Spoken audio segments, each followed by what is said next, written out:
आज से कई 100 साल पूर्व की बात है। एक गांव में राम सिंह नामक एक किसान अपनी पत्नी व बच्चे के साथ रहता था। राम सिंह अनपढ़ व गरीब था, मगर अपने बेटे सुंदर को वह पढ़ा लिखाकर किसी योग्य बनाना चाहता था, ताकि उसका बेटा भी उसकी भांति उम्र भर मेहनत मजदूरी न करता रहे। अपने पुत्र से उसे बड़ी आशाएं थीं। लाखों सपने उसने अपने पुत्र को लेकर संजो डाले थे। वही उसके बुढ़ापे की लाठी था। उसका बेटा सुंदर भी काफी बुद्धिमान था।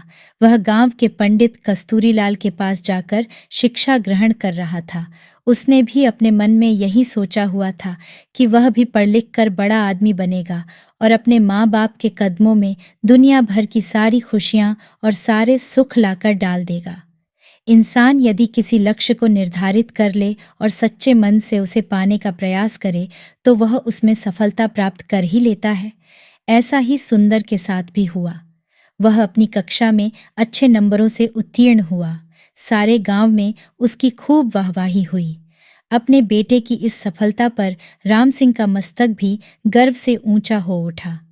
एक रात राम सिंह ने अपनी पत्नी से कहा, सुंदर की माँ, मेरे मन में सुंदर को लेकर काफी दिनों से एक विचार उठा रहा है।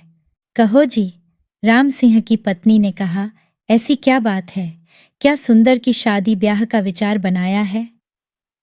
अरे भगवान, शादी ब्याह तो समय आने पर हम उसका करेंगे ही, मगर अभी उसे अपने पैरों पर तो खड़ा होने दें।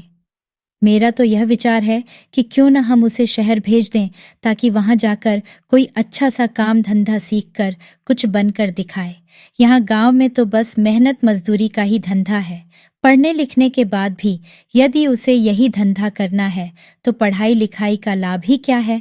हमारा तो अपना कोई खेत भी नहीं है जिसमें मेहनत करके वह कोई तरक्की कर सके। मगर सुंदर के बापू, सुंदर ने तो आज तक शहर देखा ही नहीं है। हम किसके भरोसे उसे शहर भेज दें? सुंदर की माँ कमला ने कहा, माना कि हमारा सुंदर समझदार और सूझबूझ वाला है और शहर में वह कोई अच्छा सा काम धंधा तलाश भी लेगा, मगर शहर में टिकने का कोई ठिकाना भी तो चाहिए। सुनो सुंदर की माँ, शहर में मेरा एक मित्र है।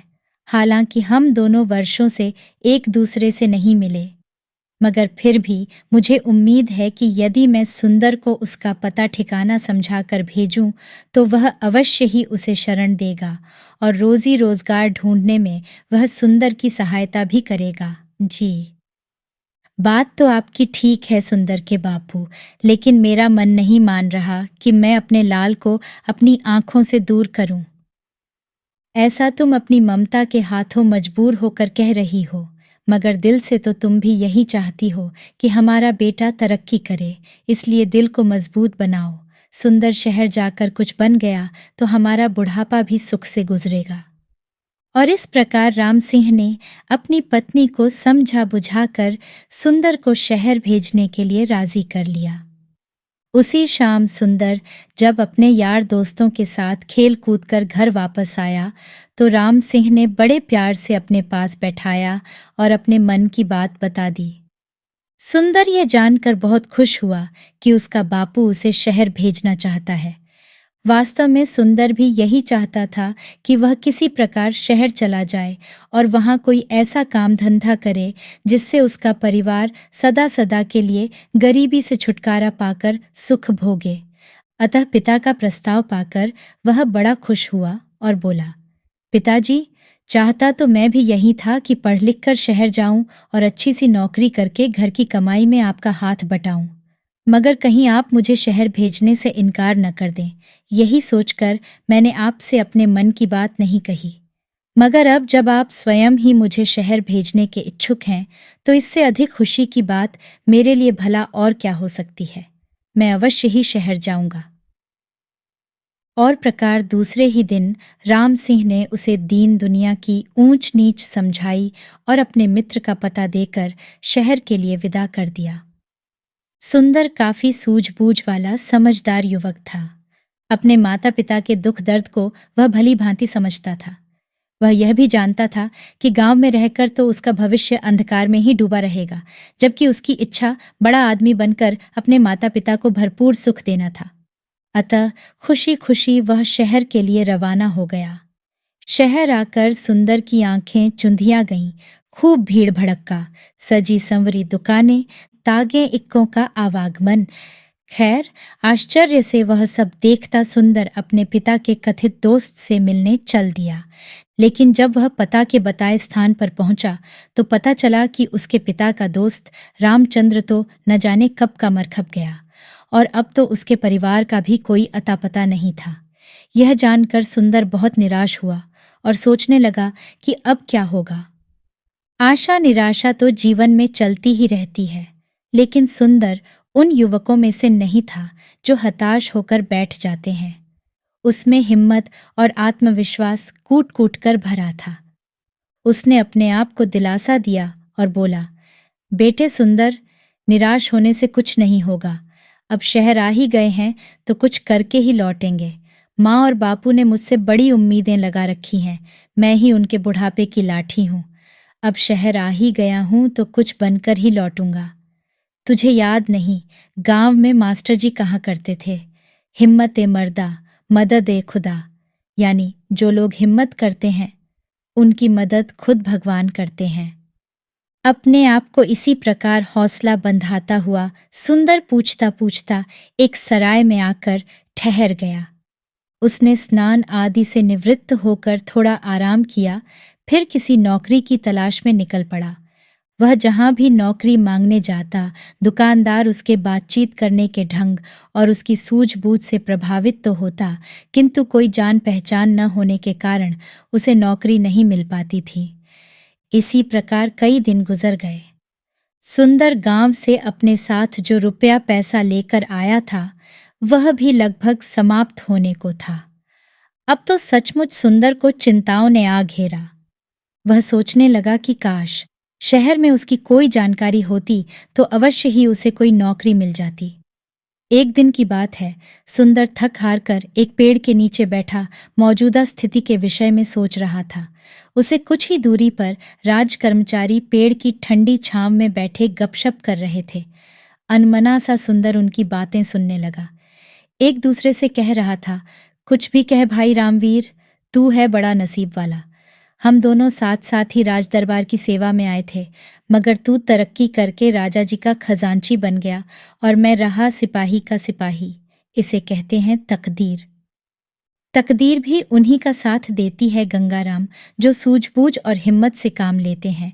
मैंने अपनी सूझबूझ से कुछ ऐसे काम किए कि महाराज का विश्वास पात्र बन गया और उन्होंने मेरी ईमानदारी देखकर मुझे खजांची बना दिया। नन्ना भाई, तू जरूर किसी साधु या फकीर से कोई मंत्र वंत्र पढ़वा कर लाया होगा जो इतनी जल्दी इतनी तरक्की कर ली, वरना मैं क्यों न किसी ऊंचे पद पर पहुंच गया।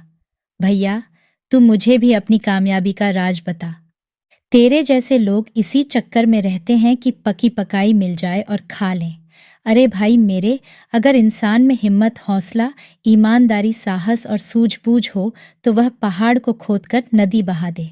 देख, तू वह मरा हुआ चूहा देख रहा है ना? रामवीर ने सड़क के किनारे पड़े एक मरे हुए चूहे की ओर इशारा किया। हाँ, देख रहा हूँ। आने जाने वाले लोग भी उसे देख रहे हैं और घृणा से थूककर दूसरी ओर मुंह फेरकर निकल रहे हैं। रामवीर भाई, मैं तुझसे तेरी कामयाबी का रहस्य पूछ रहा था और तू मुझे मरा हुआ चूहा दिखा रहा है। ये क्या बात हुई? गंगाराम, मैं तुझे कामयाबी की बाबत ही बता रहा हूँ। सुन, लोग उस मरे हुए चूहे पर थूक कर जा रहे हैं, मगर कोई सूझबूझ वाला इंसान इस मरे हुए चूहे से भी 4 पैसे कमा लेगा। भैया मेरे, अक्ल का इस्तेमाल करने से ही इंसान कामयाबी हासिल करता है, जंतर मंतर से कुछ नहीं होता। मैं समझ गया भाई रामवीर, निराश सा होकर गंगाराम बोला। तू मुझे अपनी कामयाबी का राज बताना ही नहीं चाहता। खैर, कभी तो मेरे भी दिन बदलेंगे। आ, अब चलते हैं। इस प्रकार वे दोनों राजकर्मचारी उठकर चले गए। वे तो चले गए, मगर खजांची रामवीर की चूहे वाली बात ने सुंदर के दिमाग में खलबली सी मचा दी। उसके दिमाग में रामवीर की कही बात बार बार गूंज रही थी। लोग उस मरे हुए चूहे पर थूक थूक कर जा रहे हैं, मगर कोई सूझबूझ वाला इंसान इस मरे हुए चूहे से भी 4 पैसे कमा लेगा। 4 पैसा कमा लेगा, 4 पैसे कमा लेगा। सुंदर सोचने लगा, खजांची की बात में दम है। जिस देश में मिट्टी भी बिकती हो, वहां कोई चीज बेचना मुश्किल नहीं, मगर इस मरे हुए चूहे को खरीदेगा कौन? कैसे कमाएगा कोई इससे 4 पैसे? चूहे को घूरते हुए सुंदर यही सोच रहा था, लेकिन उसकी समझ में नहीं आ रहा था। तभी सड़क पर उसे एक तांगा आता दिखाई दिया। तांगे में एक सेठ बैठा था, जिसने एक बिल्ली को अपनी गोद में दबोचा हुआ था। बिल्ली बार बार उसकी पकड़ से छूटने की कोशिश कर रही थी। अभी घोड़ा गाड़ी सुंदर के आगे से गुजरी ही थी कि बिल्ली सेठ की गोद से कूदी और सड़के के किनारे की झाड़ियों में जा घुसी। अरे अरे तांगे वाले, तांगा रोको, मेरी बिल्ली कूद गई, सेठ चिल्लाया। तांगा रुका और सेठ उतरकर तेजी से झाड़ियों की तरफ लपका। अरे भाई तांगे वाले, देखो, मेरी बिल्ली उन झाड़ियों में जा घुसी है, उसे पकड़ने में मेरी मदद करो। सेठ झाड़ियों के पास जाकर बिल्ली को बुलाने लगा। आ, पूसी पूसी आओ। इसी बीच तांगे वाला और सुंदर सहित कुछ अन्य लोग भी वहां जमा हो गए थे। अरे भाई, मैं किसी खास प्रयोजन से इस बिल्ली को खरीद कर लाया हूं, कोई इसे बाहर निकालने में सहायता करो। सेठ बेताब होकर एकत्रित हो गए लोगों से गुहार कर रहा था, जबकि झाड़ियों में घुसी बिल्ली पंजे झाड़ झाड़ कर गुर्रा रही थी। देख नहीं रहे हो सेठ जी कि बिल्ली किस प्रकार गुर्रा रही है? एक व्यक्ति बोला। हाथ आगे बढ़ाते ही झपट पड़ेगी। यह सब देखकर सुंदर के मस्तिष्क में राजा के खजांची की बात गूंज गई। कोई सूझबूझ वाला इंसान इस मरे हुए चूहे से भी 4 पैसे कमा लेगा। सुंदर के मस्तिष्क में धमाका सा हुआ और तुरंत उसके मस्तिष्क में एक युक्ति आ गई। वह सेठ से बोला, सेठ जी, अगर मैं आपकी बिल्ली को काबू करके दूं तो आप मुझे क्या देंगे? सेठ जी ने तुरंत सुंदर की ओर देखा और बोला, भाई, तू मेरी बिल्ली को काबू करके देगा तो मैं तुझे चांदी का एक सिक्का दूंगा। चांदी का सिक्का। सुंदर के मुंह में पानी भर आया। ठीक है, आप यहीं रुकिए, मैं अभी आपकी बिल्ली काबू करके आपको देता हूं। कहकर सुंदर दौड़ा दौड़ा उसी दिशा में गया जिधर मरा हुआ चूहा पड़ा था। वाह बेटा सुंदर, बन गया काम। उस खजांची ने ठीक ही कहा था कि यदि सूझबूझ से काम लिया जाए तो इस मरे हुए चूहे से भी 4 पैसे कमाए जा सकते हैं। सुंदर ने मन ही मन खुश होते हुए एक रस्सी तलाश की और चूहे की गर्दन में फंदा डालकर झाड़ियों की ओर चल दिया। हटो हटो, सब पीछे हटो। भीड़ को एक ओर हटाता हुआ सुंदर बोला, बिल्ली अभी बाहर आती है। अरे, मरा हुआ चूहा, यह तो वहां पड़ा था, किसी ने कहा। दूसरा बोला, भाई वाह, इस लड़के ने तो मौके का फायदा उठाकर एक सिक्का कमा लिया। कि इसे कहते हैं बुद्धि का करिश्मा। यह लड़का अवश्य ही एक दिन बड़ा आदमी बनेगा। न लोग तरह तरह की बातें बनाने लगे। सुंदर झाड़ियों के करीब बैठ गया और रस्सी से बंधे चूहे को बिल्ली के सामने लहराने लगा। मोटे चूहे को देखकर बिल्ली के मुंह में पानी भर आया। एक नजर उसने मैत्री भाव से सुंदर की ओर देखा, फिर दुम हिलाती हुई धीरे धीरे सुंदर के करीब आने लगी। सभी लोग उत्सुकता से यह तमाशा देख रहे थे और फिर कुछ ही पलों बाद चूहे के लालच में जैसे ही बिल्ली बाहर आई, सुंदर ने उसकी पीठ पर प्यार से हाथ फेरा और उसे गोद में उठा लिया।